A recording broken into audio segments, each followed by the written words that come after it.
Hello, this is our week number 1 screencast, and it's titled Systematic Review or Scoping Review. So, again, welcome back. I hope you're doing well. I hope you're excited about developing your paper and hopefully creating something that is meaningful to you and potentially meaningful to others. So, if you haven't listened already to the screencast illustrating or highlighting the course syllabus, go ahead and do that. Do that after you listen to this lecture, or pause this one and go listen to that one. It's only about 3.5 minutes long and just gives you an overview of what's occurring in the course. So some things to highlight here. So we're in week 1, and in week 1, we got the screencast that you're listening to right now, but coming up in week number 2 and in week number 3, there are no screencasts. What there is a forum in week number 2 for you to fill out. And what I would recommend for those of you who are going to Costa Rica, go ahead and fill it out now. It is up and available. But realizing that many of us are going to be in Costa Rica and not around, week 2 and week 3, just devote those times to identifying articles, accessing articles, and writing. And then, of course, those of you who are doing traveling, especially those of you who are going to be in Costa Rica with me, we're going to be very busy doing stuff down there. Coming up in week number 4, I'm going to have this up hopefully prior to leaving for Costa Rica, a screencast for the role of the committee. And so what you want to be aware of there is checking it out and understanding maybe the flow of work and what the best ways are to have everybody involved in the committee. One person should be your point person. That should be your chair. And the other 2 people serve as experts, content experts. They serve in the role of editing. But the saying goes, too many cooks in the kitchen. You want to be making sure that there is a process for sharing your drafts and communicating with people. And so we'll talk about what that would look like in order to avoid some unnecessary work. As I mentioned before, myself, some individuals from physical therapy, a bunch of you from the PA program, a bunch from the nursing program, as well as a few of the OT students and some kinesiology students are going to head down to Costa Rica, fly down May 15th through May 24th. I doubt that I'll be checking email.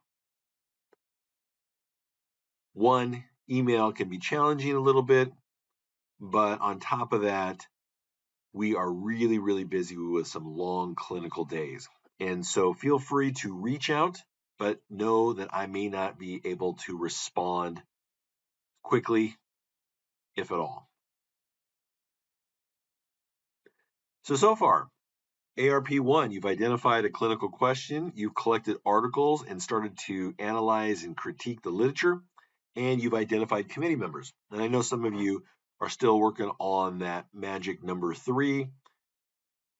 Try to lock that down as soon as possible. You need to have 3 committee members for your final project and paper, and you want to have that diversity of content expertise. For example, if you're doing something that is a drug-related study, it'd be great if you had somebody that was a pharmacist or PhD in pharmacology, something like that. Or if you're doing something with mental health, reaching out to the PsyD department. And if you have questions, let me try to help facilitate things for you, help you out with that. Now, for ARP II, what's the purpose of this class? It is to submit a first draft of your systematic review or your scoping review. We want to have that done by August 15th. In ARP III, you're going to be preparing your manuscript, meaning getting it ready for its final turn in December, having it be as perfect as possible, and also thinking about possible dissemination, so submitting to a journal. And of course, preparing your poster for the research symposium.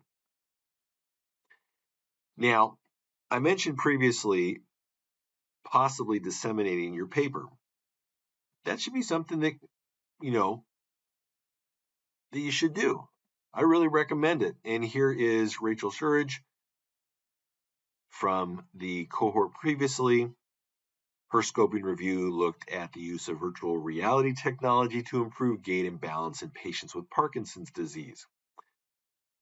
And then, of course, you can see your program director there, and then myself with Kristen Johnson, who's also in physical therapy.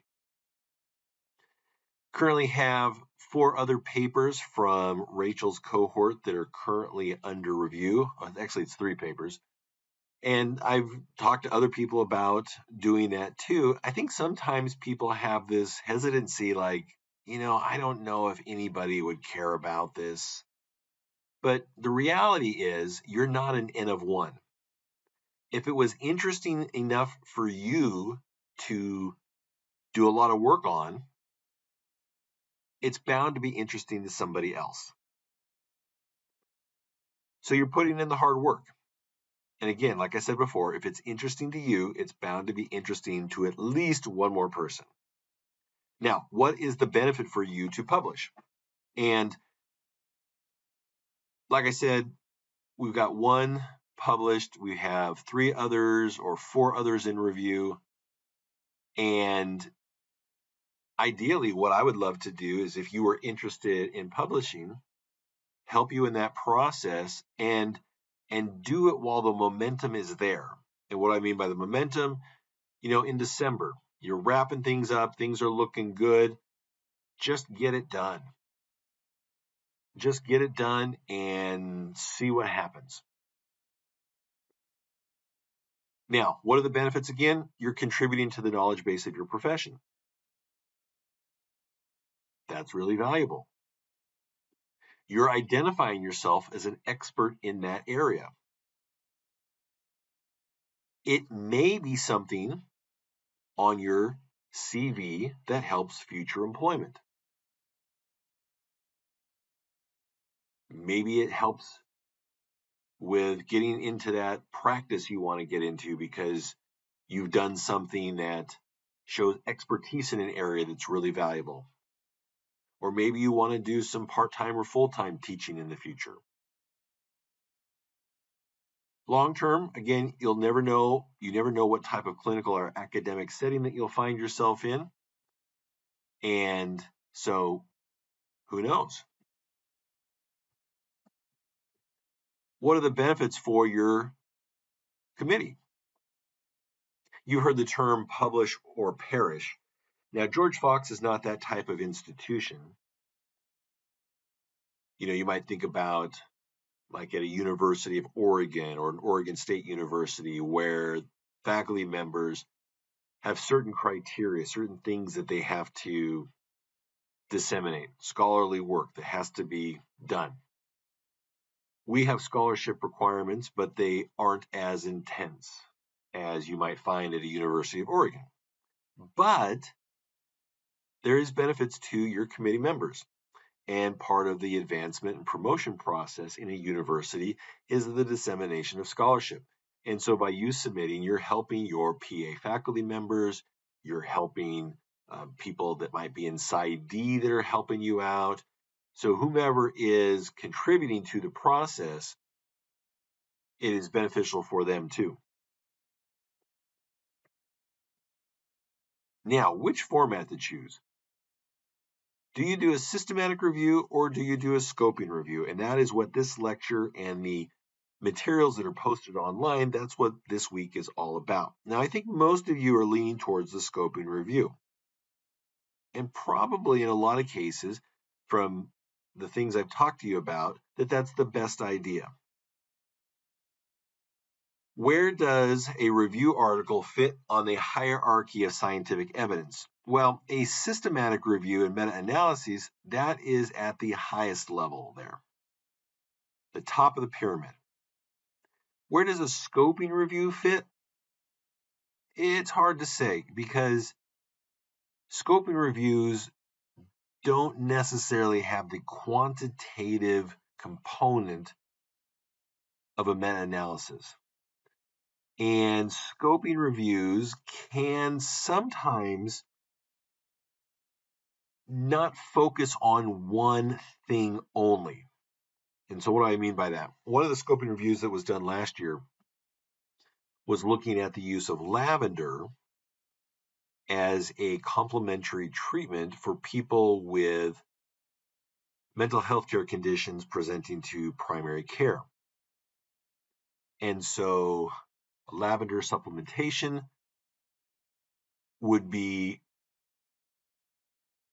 something that maybe isn't commonly prescribed by primary care providers, but could be of interest. Well, there wasn't a lot of information if we just looked at one diagnosis, but what we did is we expanded it and focused on the top 3 mental health care diagnoses that present to primary care and explored the evidence related to those 3 diagnoses.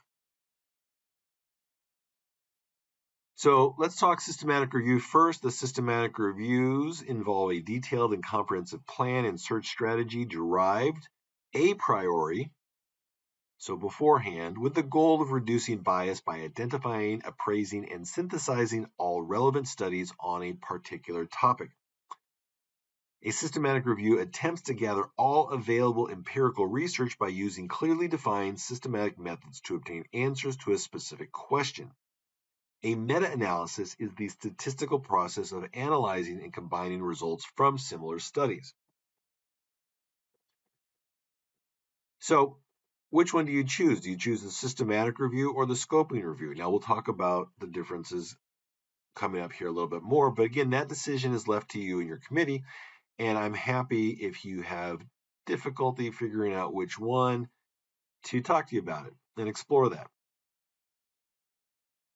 Now, I've written a systematic review that does not contain randomized control trials. But ideally, if you were wanting to do a systematic review, you would be only focusing on a very narrow clinical question and exploring the research that is randomized controlled trials or maybe quasi-experimental only. I think if something starts diving into lower forms of the research hierarchy of evidence, then it should really fall to be more of a scoping review. Scoping reviews are better when there is a lack of randomized controlled trials. Maybe there's 1, maybe there's 2, but there's an overall lack. And so what you're trying to do is gather all available evidence on that topic.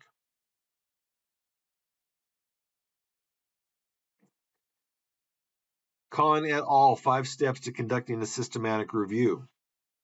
Framing the question for a review. We've done that with the PICO. Identifying relevant work. You've been working on that in ARP I. Assessing the quality of the studies. So now, are things randomized controlled trials? Is it something else? And on top of that, sometimes people like to grade or critique and provide a quantitative number to the quality of a study. Next, summarize the evidence and interpret the findings. This paper is posted this week, plus some other papers. And the whole purpose of the inclusion of these papers are to have reading material that you can continue to explore and understand the differences between systematic reviews and scoping reviews, and to see examples. Now, from Uman, talks about these steps for creating a systematic review and meta-analysis. formulate the review question, define inclusion and exclusion criteria, develop a search strategy and locate studies, select studies, extract data, assess study quality, analyze and interpret results, and then disseminate the findings. Key features of a systematic review. And again, there's examples on Canvas this week, also from your PDF library. So anything that you maybe have kept in your computer. So key features, the description of the search strategy. Look at the methods section of systematic reviews or of scoping reviews. This is what you're going to want to have in your paper. And it allows people then, if they wanted to replicate your study or your search strategy, to do so. Helps people determine how complete something is. Description of the study selection. The results and tables reviewing the studies. And then a discussion and conclusion section. Example now. Energy drinks and their adverse health effects, a systematic review and meta-analysis. So here is the Prisma, and we'll be utilizing this whether you do a systematic review or a scoping review. And here it's illustrating the search process. What's important is to know what the standard approach is for the journal of interest. Now, some journals, maybe they only want to have the Prisma included. Other journals may want to see your search strategy like we did last term. The articles identified by keyword or keyword combinations, which ones you determined as potentially relevant, and then which ones were included in the critical appraisal. Here is an example of a table showing the level of evidence, the study design, and then features of the study, and then a minors score. So this is the quality of included clinical studies appraised via the minors score. The quality was appraised by 2 independent reviewers. Now, the minors score is something that I've not used before,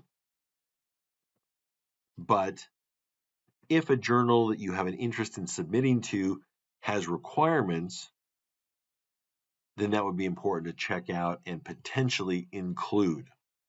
Other types of things you may have heard about before, like the Pedro or the Quadus. Here was another table from the energy drink systematic review paper highlighting the adverse events.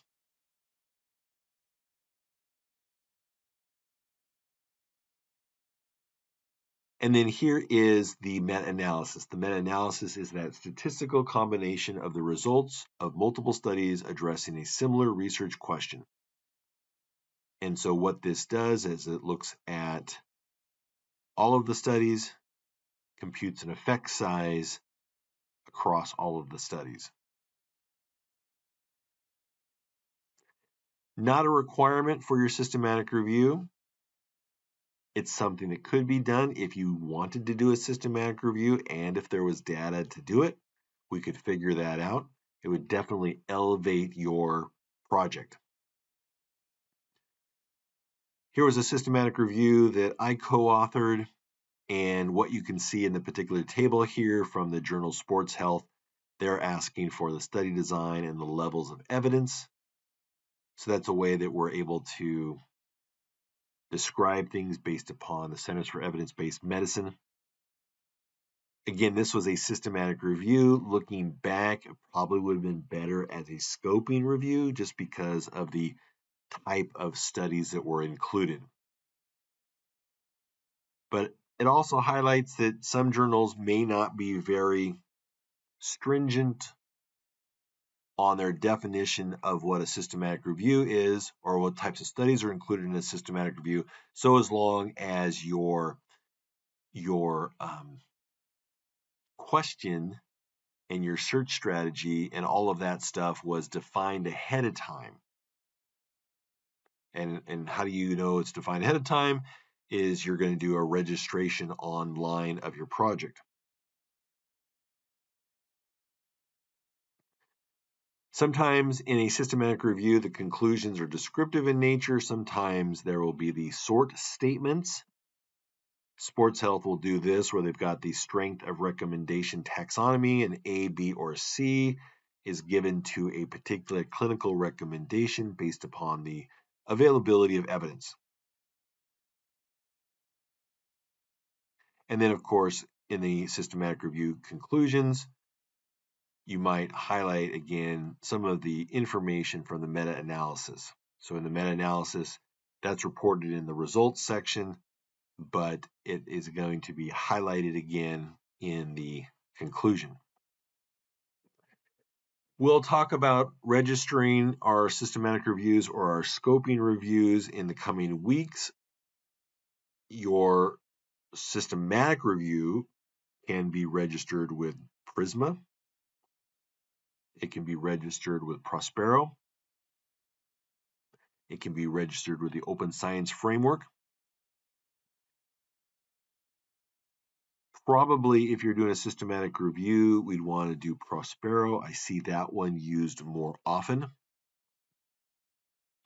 Prospero is an international database of prospectively registered systematic reviews.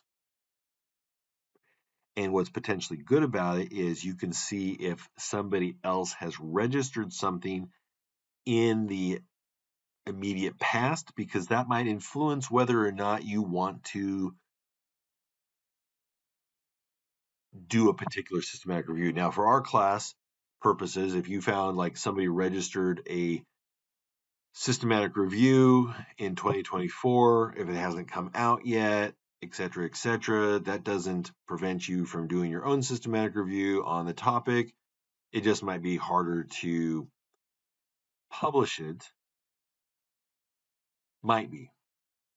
And the reason I say that is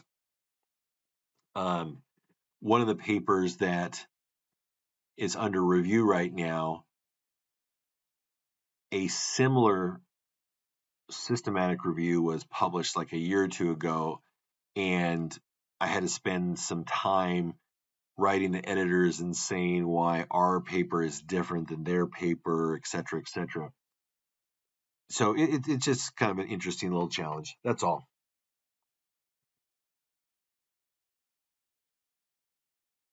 Now, if you go the systematic review route,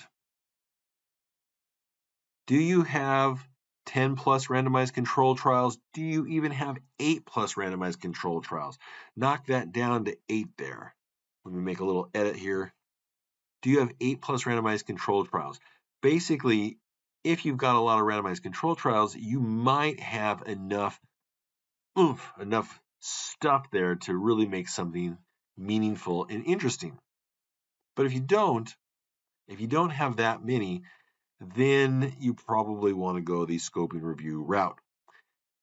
Here online on campus this week is another systematic review example, Mediterranean diet and health outcomes. Interesting, you're going to find lots of Mediterranean diet systematic reviews. Here is one. This was published in the European Journal of Public Health, and this one was published in Nutrients. So it's not that places don't want to publish a systematic review on something that has been published already.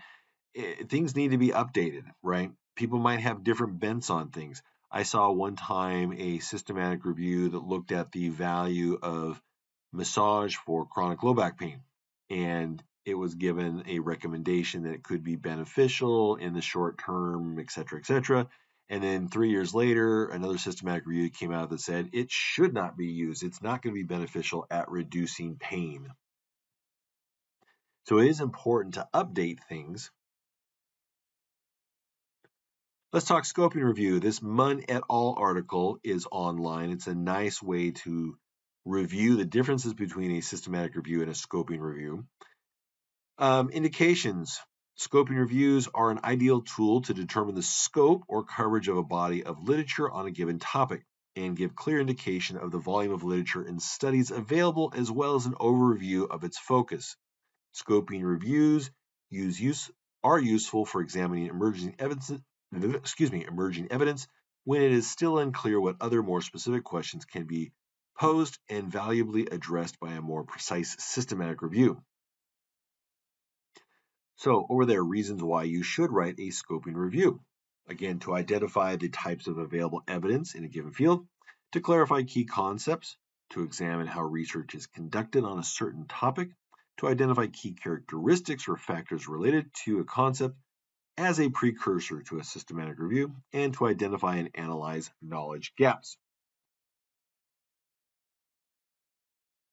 Here is a table showing some differences. Now, one thing here, a priori review protocol and registration. I said a priori. I'm sorry. I think I said a priori. A priori review protocol. Basically, scoping reviews should be similar they should be similar to a systematic review. So you are in an a priori fashion devising a protocol for accessing literature. So they're the same that way. Now it says Prospero registration. No, but journals are wanting registration from Open Science Framework. Yes, there should be explicit, transparent, peer-reviewed search strategy in each. Yes, a standardized data extraction form. No, it does not need a mandatory critical appraisal, a risk of bias assessment, but that might be something necessary for a systematic review. And synthesis of findings from individual studies and the generation of summary findings. It says no, but maybe it should be yes too. But what's the difference between a scoping review and a literature review? So traditional literature reviews have been used as a means to summarize various publications or research on a particular topic for many years. In these traditional reviews, authors examine research reports in addition to conceptual or theoretical literature that focuses on the history, importance, and collective thinking around a topic, issue, or concept. It's been kind of a gray thing in the past, in the sense I published a literature review, called it a literature review back in 2008, but maybe it was a scoping review. According to online sources that I found, scoping reviews really got started around the mid-early 2000s. And so here this paper was published in 2008. I probably had it written in 2006. And so scoping reviews maybe just had not been in my awareness, maybe not even in the awareness of the journal that published this particular paper.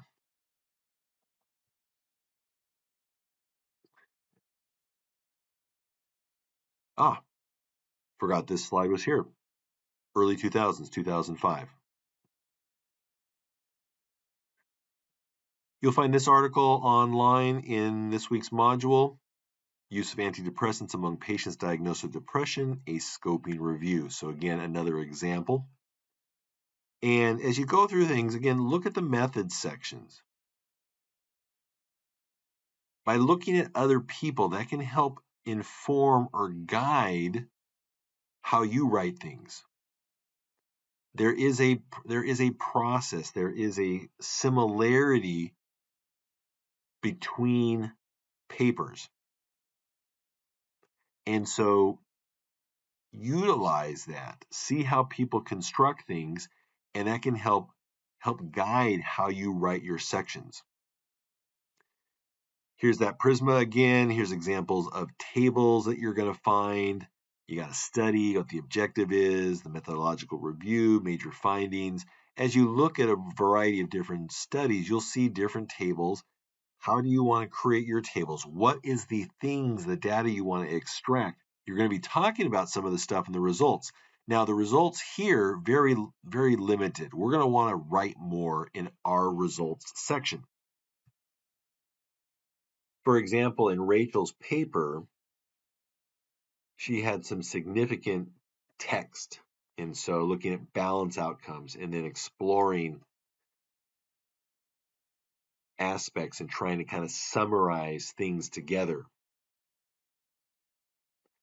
What's great is talking about 7 out of 11 studies utilized the BBS as an outcome measure, and then 3 studies utilized the ABC, and then they talk about what the different components were of those studies. So it gives you an idea, starts to kind of combine or coalesce things together to tell a story.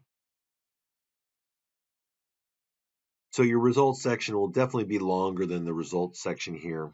There's a discussion section. Again, that puts context to the results, and then your conclusion.